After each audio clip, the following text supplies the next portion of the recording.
Okay, welcome to the Fan Show on Chris Cowlin's channel. Tottenham have just lost 2-0 away at Craven Cottage in a very not unexpected result as far as I'm concerned. In the Fan Show, we talk to Tottenham fans from all over the world, and it's really important to us to give a chance for people from all around the world to speak. So if you'd like to be on a future episode of the Fan Show, please do email Chris on tottenhamfanchris@gmail.com. That's tottenhamfanchris@gmail.com, and he will put you up to speak to me after a future game. Let me just turn off those team things so that we get a bit more space for everybody. And soon I will be talking to you guys. 1 second. Okay. Let's go over to Portland. And hey, Barnaby. How are you doing? What were your thoughts on today's game, Scott? Oh, our midfield was terrible at the beginning of that game. I mean, I know you mentioned Biss, but Bentancur was terrible. He always goes backwards. For him to be the most forward player, that was a terrible idea. That's the only idea I didn't like. I mean, the changes were fine. Udogie was the worst, though. I think he had the most giveaways in the entire first half. I was keeping stats just because I didn't want to make stuff off the top of my head. But he gave the ball away 5 times, 3 of which led to breakaways. Yep. I mean, I said it during the first half. We're going to just talk about the first half. Just the amount of times, and this is another thing. And I'm getting fed up of being negative about Ange. But how can you allow a team to get down to your byline 6 times on the same side in one half? And it's clear to me that he says to Brennan Johnson, "You don't have to worry about defending," because he just jogs back, and it's like, I don't have a defense for that. Yeah, I think Brennan Johnson adds nothing except when he's near the penalty box. Yeah. Walking back, he was 5 yards off every player, with the exception of one where he gave away a corner. But he's like always sitting back, and he just kind of jogs around. I don't know how many crosses we've gotten off that side. It feels like they always cross from the other side over Porro. Jed, way better than Porro on defense. He just seems smarter on defense. Porro just seems scattered. Yeah, but I wonder if actually in reality, anyone who plays as a fullback in this system is buggered because they're told not to get any help from the men in front of them, and and therefore Porro, gets a lot of pelters from everyone saying that he can't defend. But when you come up against teams like Fulham, their wide players are not just attackers; they have to get back and help their fullback as well. And anyway, let me ask you this, Scott, because I said after the game on Thursday night how it was actually incredible to see, how improved we were on Thursday with Van der Ven and Romero starting. And I would put the percentage improvement at like 30%. And therefore, in a game like today, when we've not got them playing, what a surprise. I thought we played about 30% worse. 30% worse. Our organization was way better, but I think that was Archie. I think Archie was the key to that first half. He did well. And I think the big problem was when you take Romero out, you got to leave Archie where he was, because how quick was the goal right after they moved Archie to the back line? Yeah. And why not bring on Van de Ven? It's going to be 2 weeks of a break. I have no idea how he made that decision. I mean, I know you have 2 left-footed guys. I don't know how that works out. Maybe that's what he didn't want a chance, but oh my God. I think he's just wrapping Van de Ven in cotton wool, and I don't mind it. Yeah, but 2 weeks. He has 2 weeks of a break, right? He didn't get called up. No way. Where are you out? Where are you at, Scott? With where are you at with Ange? What do you think? What do you think long term? Do you think he's got a chance of seeing out his contract for another season at Spurs? Yeah, no. I don't think his system works. One thing I did write down: subbing is still his weakness. How he didn't bring on a striker earlier, another striker besides Dom. Dom just gets exhausted. He probably missed that chance because he just runs and runs. He runs more than any other striker I remember us ever having. And so I think subbing is his weakest point. He's got. I don't think he survives. I think he survives this season. Anyone who says Ange out, it's just like delirious, because there's no way they're going to get rid of him. I think they have to pay too much, and who are you going to bring in? I think that's they're going to hit the reset button. I don't know what's going to happen, rebuild or whatever this summer. They might stick with him if their Europa thing does go through, because they do look a better side generally in the Europa stuff. Looking for some shining lights. I thought Bergvall, when he came on again, was a cut above. I would agree with that. I think Jed looked great in the first half. The second half, he made some really. I mean, did you watch the replay on him watching that ball go over? It's pathetic. It's like, oh my God, Jed, that's like what Porro would do. So that felt to me like him, and obviously you can only think about this for a very short amount of time, but him being like, well, we're 1-0 down, so I'm going to stay here thinking Davis will head it to me and then I'll run up the pitch. Yeah, maybe. I don't know. That shouldn't be, even at 1-0 down, that shouldn't be your thought process, really. Well, and that's the thing I think with Ange, there's something about, I don't think he's hands-on enough, because he should be like in a meeting somewhere saying, you know what? We can't let this kind of lackadaisical stuff happen. Doggy, 5 giveaways the first half. And they were all lackadaisical, not under pressure necessarily, just giveaways. I've just put up this comment here from DL Joe. Says, Ardiles, that's Ozzy Ardiles, had a season like this, but despite his terrible tactics, he had an inferior team to the one that Postecoglou has to select from. These players should be doing so much better. So I'm old enough to remember when Ozzy Ardiles was manager, and he had what was called the famous 5, which was he basically played 5 attackers all at the same time. Teddy Sheringham, Jürgen Klinsmann, Darren Anderton, Nick Barmby, and Ili Dumitrescu. And we were so exciting to watch going forward, but we lost so many games because we couldn't defend. So there are a lot of similar things going on. Did we lose more than 15 with that team? I mean, 15 is a ton of losses. Yeah, it's completely mental, isn't it? I don't know the stats, but possibly, quite possibly, in the end, they ended up getting rid of Ozzy Ardiles and replacing him with Jerry Francis, who was the manager of QPR, and he was a very pragmatic manager. So the idea then was to go from one to the other and shore us up at the back. And in the end, he kind of flattered to see. He got us to, I think, to one FA Cup semi-final. I think he was in charge when we played Everton and lost to them in the Cup semi-final. Listen, I think Ange is. Listen, let's talk about this. I'm sure you saw the press conference with his kind of slightly impassioned, which maybe I wouldn't call it a rant, but his impassioned kind of defense of himself. The problem with Ange a little bit, or one of the problems, as well as the fact that we concede the same goal every game and the injuries, is that it's almost like he wins a game and then he's like, oh, okay, well, here I've got enough collateral to really show you with my brilliant rhetoric why I should be managing whatever. And I don't think he does have enough collateral. I think the only collateral he can possibly have now is he needs to win the Europa League. And it's mad because that is the very high likelihood is that will be far too difficult for Tottenham to do. But don't you feel like did you watch the conference? Didn't you feel like I kind of like this conference? And I know they just came off a win. And I like that because I hated Antonio Conte's. I hated Poch's. Poch's were the worst. I think Ange is a brilliant talker. I think he is a brilliant talker, but I just think he doesn't quite. I think he's misreading how much skin he's got in the game to be able to defend himself that way. Because the bit that I really remember, is him saying, you wouldn't talk to a plumber who's done this for 27 years, or in any other industry, and say that they don't know what they're doing, but. If they keep springing leaks. Well, what I was going to say is the difference is maybe if the plumber suddenly for the first time got a job at Buckingham Palace and hadn't ever dealt with that kind of piping before, and like you said, leaks keep springing, then actually you would say to that plumber that, and again, not to kind of harp back to the same shit all the time, but we let Anthony Robinson get to the byline 6 times in the first half alone.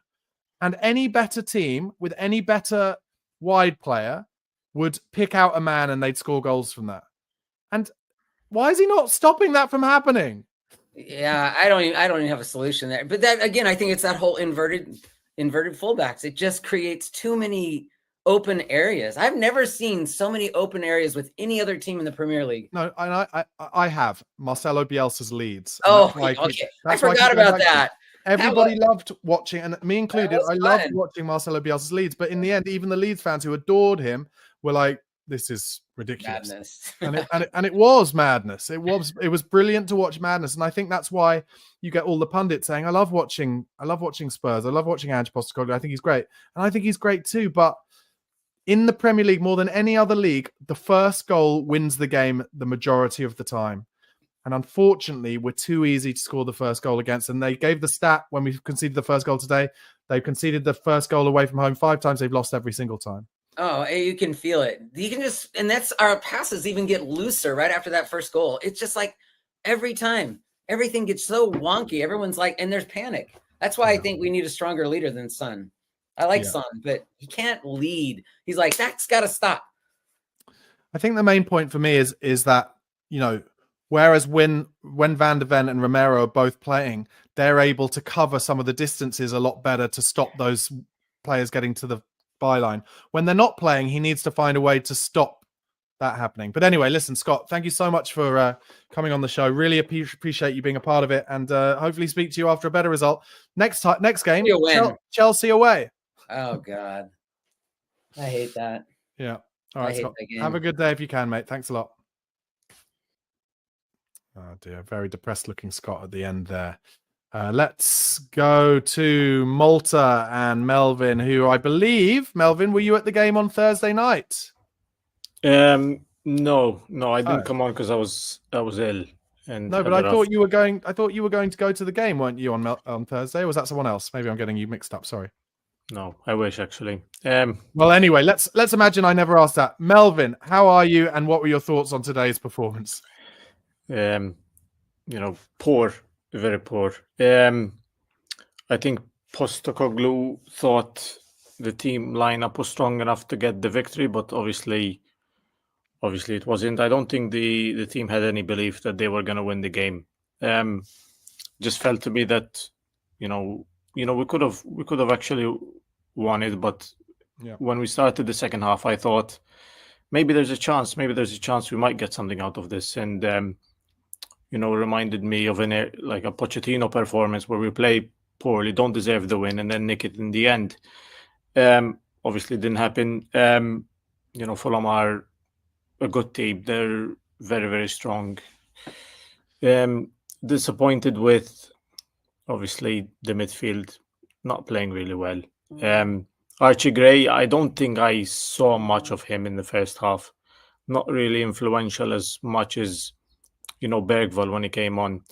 I don't remember any standout moments for him. Obviously, he's been thrown in, you can say, in his natural position, but he's not really played there all season. It's his first time starting in the Premier League in that position, and obviously there's going to be a bit of rustiness and sort of Bergvall, what he experienced. Tell was okay in moments. I don't know, just we couldn't keep a hold of the ball. The ball didn't last more than 8 seconds in the first half. We couldn't keep a hold of it. We kept giving it back to them. And in the Premier League, you get punished. We didn't create enough. The subs were okay. Madison didn't do much, didn't have much time. Same with Son, same with Odegaard. Johnson was poor. I expected more out of Johnson. He didn't play on Thursday. He didn't start on Thursday. The issue now we have is that we're going to see a team that plays European football and a team that plays Premier League in a way, just to keep fit. Because I think the mindset now is shifted. That do you think that's the wrong decision? I don't know, because if you think we're four games away from a cup final, from a European Cup final, and you think, I don't want to get injured for that game, I don't want to exert myself in the Premier League just in case I pull something and I'm out, like we saw under Pochettino when we made it to the Champions League final. Our form dropped off a cliff in the Premier League. We weren't winning. We were drawing games. We didn't have the best performances. I think we're going to see that. But obviously with us, if we don't play our strongest 11, we don't win. It's just simple as that. And for me, there's still a lot of uncertainties within the club, within our midfield, the players that we're going to choose for next season, the ones we need to ship off, the manager. There's lots of things that are still a massive question mark. I think winning the Europa League would be the biggest, get out of jail free card that we can get. Yeah. Because it will literally put us in the Champions League, will give us, more money to spend. The quality of players we can get would be massive. We would win a fucking trophy, which would be probably, the biggest thing. I don't think we as fans don't realize how big Tottenham Hotspur as a football club is, because we don't win things. And I think we've not seen the size of the club. And I think if we win a trophy, I think North London would be packed full of people, because I think everyone would just flood in. And it's been 17 years. So people who've grown up, falling in love with Gareth Bale, Aaron Lennon, the Champions League run under Pochettino, playing Harry Redknapp football. We deserve, because that's where I fell in love with the club. Obviously, my father made me support the club. I was never going to support another club, but we've been seeing this club grow and develop, and we've not seen the trophy. And doing this show with Chris, I hear people from the States, from Australia, and they all mention, Gareth Bale, Harry Kane made me fall in love with the club. And there's this whole generation of fans that fell in love with this club, playing great football, but not watch us win anything significant. And I just think we're 4 games away from a cup final, and you never know in a cup final what can happen. So for me, the Premier League there needs to be an element of relax. I don't care if we lose them, but keep the players fit, don't get injured, resting Van de Ven, pulling Romero out. Solanke, like you said, he played the whole game, which worries me. Keep Son fit, don't play him too much. Play the guys that haven't played, that need football, that need minutes in their legs. Archie Gray, start him. Brilliant. Yeah, we lost. We could have played our best 11 and still lost. Oh yeah. It's a reality. But in this moment in time, what's going to happen? We go from, what position are we in, Barnaby? 40th? Because I don't even look at the Premier League anymore, honestly. I think we're 13th, but we are level on points with 14th, 15th, and 16th. Yeah, and we've got Chelsea away next, so I think it's likely we'll be 16th. We're safe from relegation. Yeah, we don't want we don't want to be a laughing stock. But listen, if we win the Europa League, who's gonna be laughing then? We would have 3 Europa Leagues at the football club. Arsenal have 0.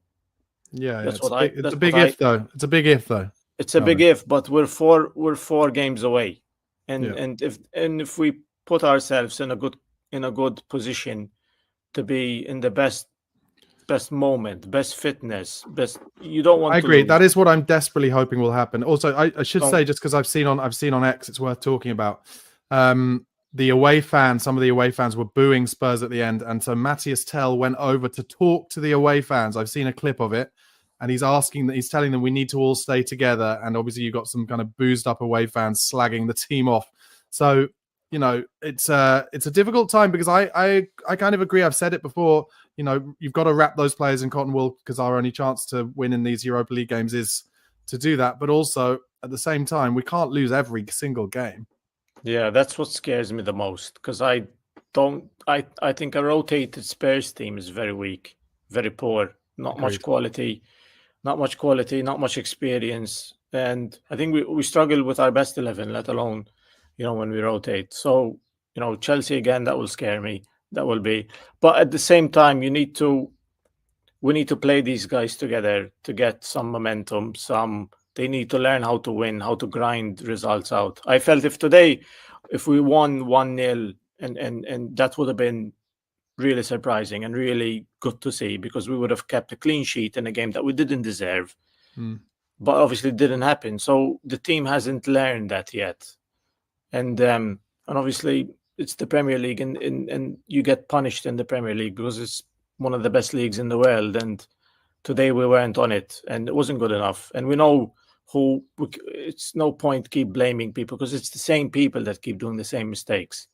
Yeah. And the same players that, I'll hopefully we get Kulusevski back and get him firing again. We need Kulusevski to start playing well, because he's going to be vital for that European game. And competition for places. We have competition for places now. I mean, look at Odegaard. Odegaard came in and he's fighting for a starting lineup, and there's competition between Tell and Solanke now. There's, which is something that we need. We need people to take the opportunity and grasp it with two hands and take it. Well, Melvin, listen, thanks so much for being part of the show, and hopefully we can speak after a better one, but really appreciate your thoughts. No worries. All the best, Barnaby. See you later. Bye-bye. Okay, next up, off to Ireland. Noel, how are you feeling about that loss today? Oh, Barnaby, I hate football. I really, one of these days where I hate it. This was a game, first half, very poor. I didn't see all of the first half because I was watching it in my brother's house. I wasn't in the pub today because they weren't showing it. Second half, I thought was a massive improvement. One thing that surprised me, though, was at the end of the first half, you had Spence playing at left back and Udogie was right back. I think this was for about the last 5 minutes. So the manager obviously saw something that he wasn't happy about. And then Udogie played the whole of the second half. That surprised me, that he reverted back to the original formation in the second half. Good to see Son coming on and Bergvall. They did make a difference. And the intensity was a lot better in the second half. And I think there possibly was a penalty there. You probably saw it afterwards, have you? What I've said is I think outside of the box it would have been given as a foul, but it was one of those ones. Right, I think just sometimes this happens and it shouldn't, but when you've got a player who is physically a lot less strong, kind of almost looking than the defender, it's very rare that you're going to get those kind of ones that look like kind of coming togethers. And that's what seemed to happen. The disappointing thing for me is that I actually think that Fulham were there for the taking. I mean, they weren't fantastic. I mean, they're a good, strong, physical team. But the disappointing thing was the 2 goals came from individual errors. Fulham weren't like beating the door down. I mean, Vicario had one of his quietest games I can remember for a long time. And I think actually he had a couple of moments where he possibly could have caught the ball and punched.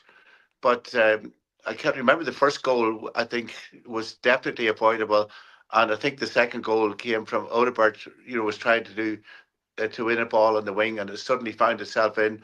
I know Spence. That was the first goal. That was the first goal where Odegaard, the ball had been cleared. Goal? Yeah, that was the first goal. The ball had been cleared, and Odegaard was kind of on his own. Maybe he should have just knocked it into the channel. Really, Yeah, sure. Well, the second goal, I wouldn't blame Spence too much. I think he was thought to himself, Davis has this. He's bound to, and Davis was muscled out of it. And I can't help thinking, where was this player when we needed him?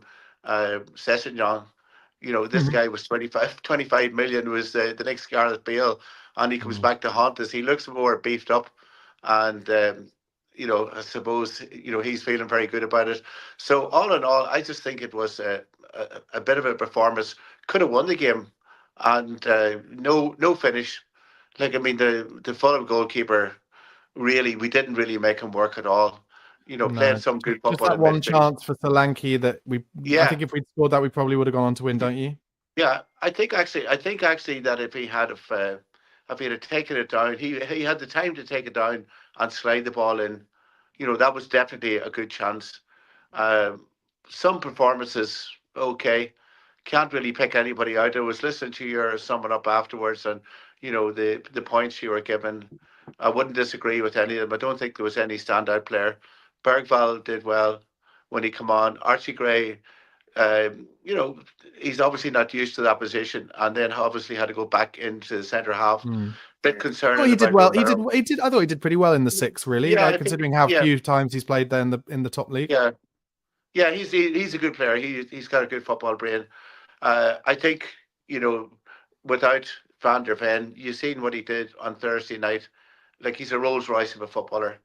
And obviously, I agree with you. You can't, like, we have 2 more weeks, and before we play again, surely at that stage, he has to step back in and play the full 90 minutes. And I think we're a much better team with them. I was a bit critical of Romero on Thursday night. I thought he did much better today. His passing was crisp. He was very secure. And when he went off, actually, we looked at a completely different team.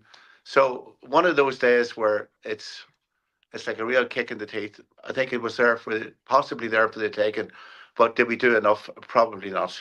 So No, I don't know, Barnaby. It's 15 losses in the season, and you were talking about the Aussie Ardelas team. I think it was 93, 94, where we really, really, really came within a whisker of going down. We're not in that danger because there's worse teams down there. But my God, 15 losses, and we have 10 more games left in the season. Like, where's it going to end up? I wouldn't have a lot of hope for Chelsea away because we never seem to get anything there. And every time we play Chelsea, we seem to press the self-destruct button. So I think I'll go to the pub, Barnaby, now after this. I think a good decision, Noel. Thanks so much for being part of the show. Really appreciate it, mate. I'll speak to you next Thanks, time. Barnaby. Thanks, Barnaby. Thank See you. you later. Bye-bye. Okay, next up, over to the Czech Republic and Steve, and a slightly depressed-looking Steve. What did you make of that game today, mate? Well, after Thursday, I actually went to the game and met up with Chris and really enjoyed Thursday's game. It was you who went. I got confused. I knew it was one of you guys who said you were going. Yeah, that must have been a fun night in the end. It was Mervyn. It was a fantastic night. It's unbelievable. It's my first time in the new stadium. So, but I just felt, today it was going to be like a question of after the Lord Mayor's show. But obviously it was a virtually different side that he put out. But as people were texting me and vice versa, none of us thought we'd get anything out of the game from the lineup that started. The attack's too weak. You got Tell and Johnson, who's not exactly my favourite player, and that's putting it mildly. And so he was hooked. Yeah, it was pretty poor. Bissouma was, well, you've already mentioned it. You've gone through the players again and again. I mean, it's so bad. It's unbelievable. On and off the ball, he was absolutely rubbish. Well, I've got a quote here from Ange about Bissouma from after the game. He says, "I feel Bissouma sometimes lets the game drift by him. He needs to be more dominant. Today, we needed more in that position. I'd needed him to play because he hasn't played a lot. At the same time, I need him to perform." It's safe to say maybe Bissouma and a few guys lack a bit of confidence, but at this stage of the season, we need people to perform. So yeah, that's quite pointed. Yeah, I don't think we'll see him again, hopefully, this season in a Tottenham shirt. Or for my liking, even Johnson. I'm sorry. He might have a lot of goals, but they're mostly tap-ins, as I keep saying every week.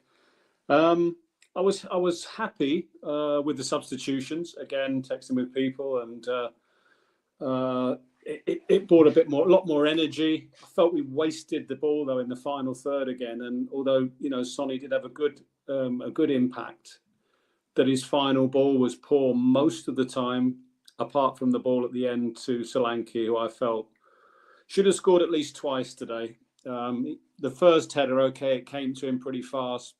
I suppose he's been spoilt with Harry Kane, but then the second header wide of the post, and then the reflex shot over the bar, as the last chap said, he had time to bring it down and place it. It's all rushed. Very disappointed in him, and the chance at the end, he sort of scuffed it. Really, didn't really get a hold of it. So we had enough chances to at least draw the game, and their goals, as we've already mentioned, were gifts more or less. I was so disappointed with Davis. How can you be out-muscled by little old Ryan Sessegnon?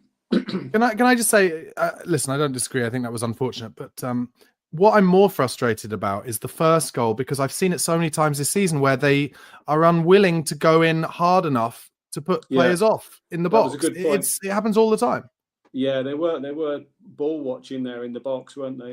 Yeah. As someone mentioned as well, though, Odeberg should have, he got surrounded. He had at least two players, possibly three, closer to him than a single Spurs player. Yeah. And he's trying to wriggle out of it, and that led to the first goal. But as you say, it didn't really put a challenge in the box. That feels a little bit like another example, and I'm trying not to go in on Ange too hard because I can't be a hypocrite, because I have said I don't care that much about these league games now, and I know it's a difficult situation to be in, but with the Odeberg situation, that feels like one of those things where he knows he's got three people around him, but probably in the back of his mind, he's like, if I just put this in the channel, Ange will shout at me. Because he says, no, I want you all the time to do, the bravest thing you can. Well, unfortunately, at the top level, you get punished for that shit. And sometimes you just got to put it in the channel and turn them. And I don't know, it's his idea. He's an idealist, and it counts against us sometimes, I think. Yeah, no, I agree with you. I also agree on your points. The point you made earlier as an ex-goalkeeper. I mean, you're an ex-goalkeeper. I thought Vicario, that chance that fell to William, was, he doesn't seem to want to catch it. I don't know what you thought about that. And he parried it out. That was back. Yeah, I said it at the time. That one, because I double checked the replay on it. The player who was coming in to potentially try and head that cross was behind Vicario. If he'd been kind of level with Vicario or in front of him, then I could see why he'd punch it, because if he dropped it, it would fall straight to him. But because he's behind him, even if he'd gone to catch it like that and it had fallen in front of him, the guy was gone. Yeah. So I just thought, look, it's a split-second decision. I thought he should have probably catched it, but it's not the continental goalkeeper's way. So no, it's not, is it? It's not. No. So yeah, so big disappointment after Thursday, and I was hoping, for a draw. I thought we were unlucky with the penalty with Bergvall. I thought Bergvall was excellent. I mean, so did I. And on Thursday night, the way he reads the game, he's ahead of his years on that. And he did it again today a couple of times. He knows, he estimates where the ball is going to end up or where the play is going to end up, and he's there to sweep up. But then he turns and moves forward 9 times out of 10. Do you know what?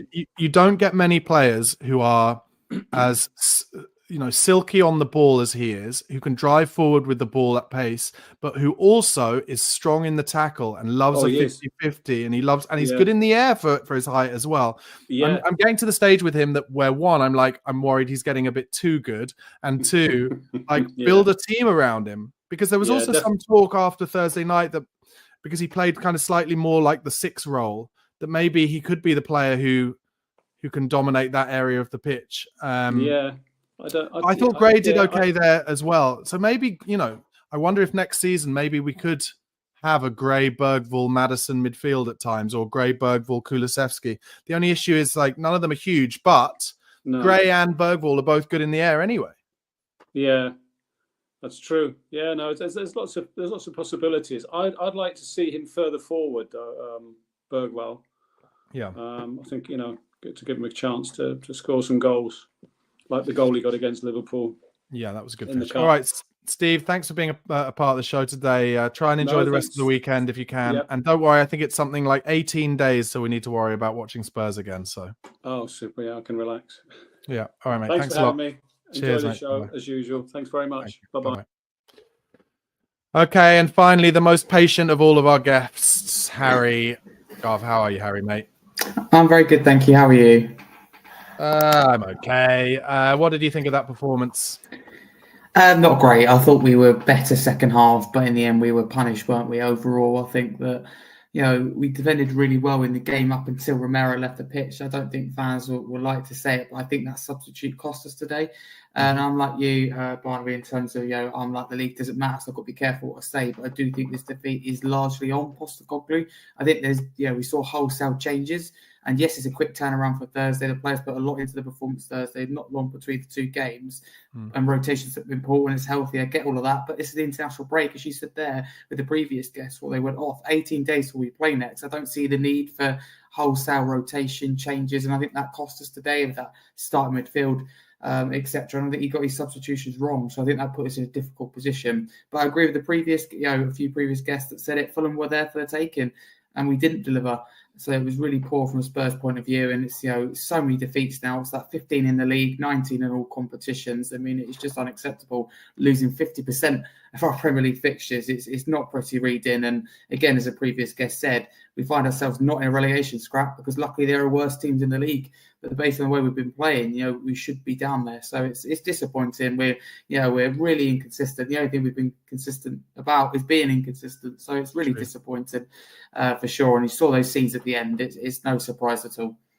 How did you feel about Ange's impassioned defence of himself in the week? And do you think that I kind of worry for him. I feel a bit sorry for him sometimes. I worry for him that he does that. And then if you lose straight away, you just make yourself look like a bit of a dick. Well, he always has a lot to say, too opinionated. This is the type of thing you want to be hearing, Barnaby, when we've won those trophies, rather than, now we're in a difficult moment, 13th, and he's got a lot to say after one win. Well, let me assure you that he'll have nothing to say. I mean, I think he's doing it as we speak, his post-match reaction, his conference, but he'll have nothing to say in that. That's the thing. He's just very selective, and like he always has a bit of a mood after the game. We lose or we win. It's totally different. It's the same with little things like eye contact and after. It does all annoy me. But he's probably right in, having listened to what he said, he was right in some things in terms of managers, how they're treated generally. It wouldn't be accepted in any other kind of job, but he's just got to keep quiet, get on with the job, because this team's struggling. We're not consistent, and he's got a lot to change and try and achieve with this group. So yeah, the wrong time to be talking, let's say. Harry, I assume you kind of feel the same as we've probably mostly all started to feel, which is that there's no chance Ange loses his job this season now, really, is there? No, there isn't. No, it might have been different if we went out on Thursday, but no, he has till the end of the season. But there's a serious possibility that we will be looking for a new manager at the end of the season. I think wherever we, the fans stand with Postecoglou, I think we can all come together and say that it wouldn't be a surprise if he did leave the club, because this season has been nothing short of disastrous. There's been a few positives out of it. One of them is that we're still in the Europa League. There's still that chance.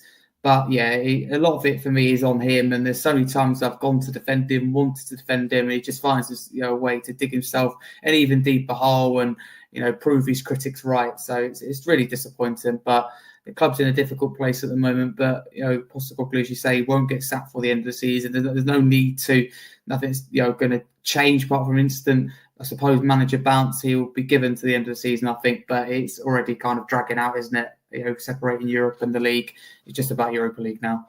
And a lot of people talk about how, even if we lost Postecoglou, who's going to want to come and manage Spurs? But do you not think that some managers would look at the spine and the possible spine and look at like Vicario, Van de Ven? I'm taking out Romero just because there's a chance he leaves, I guess. So Vicario, Van de Ven, Bergvall, Gray, Solanke with some kind of extras on the sides of like the likes of Odebear and blah, blah, blah. Do you not think that some managers look at that and think, actually, there is a really good opportunity to build something really good at that club?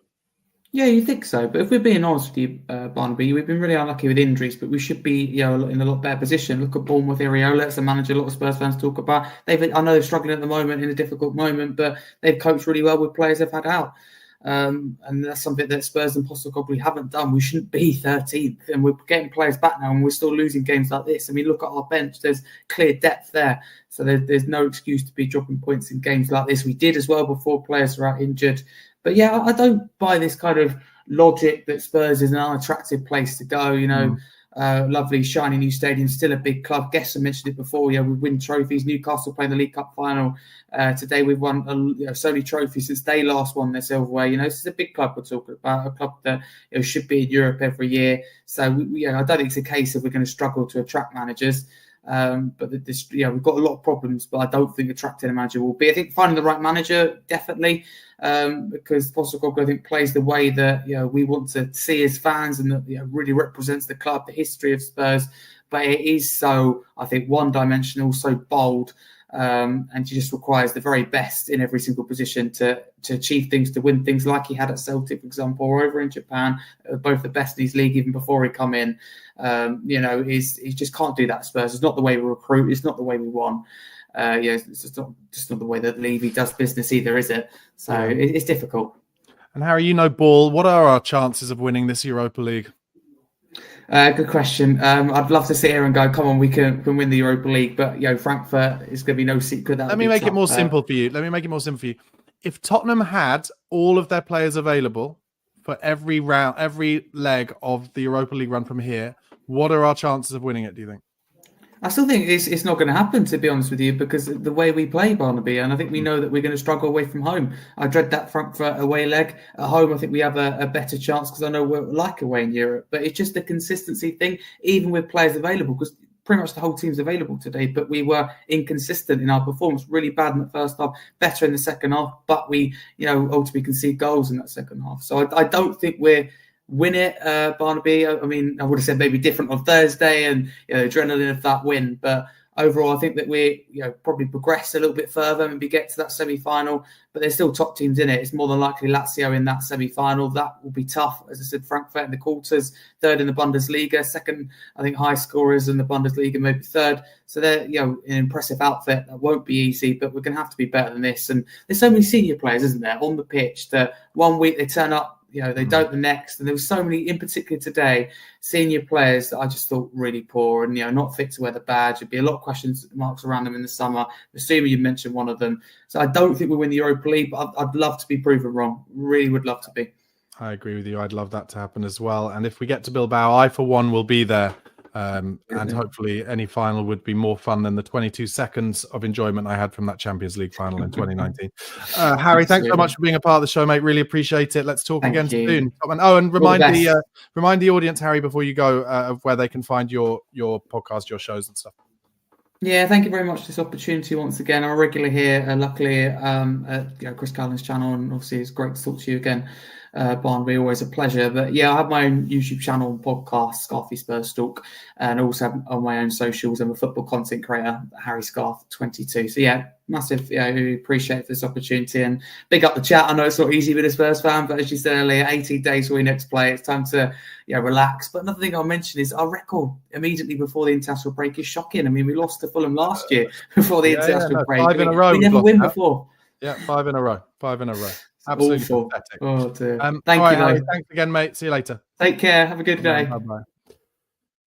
All right, guys. If you would like to appear on a future episode talking to me after a Spurs game, do email tottenhamfanchris@gmail.com. That's tottenhamfanchris@gmail.com. It's very important to us that this channel gives everyone a voice, particularly those from around the world. So wherever you are from, please do get in touch.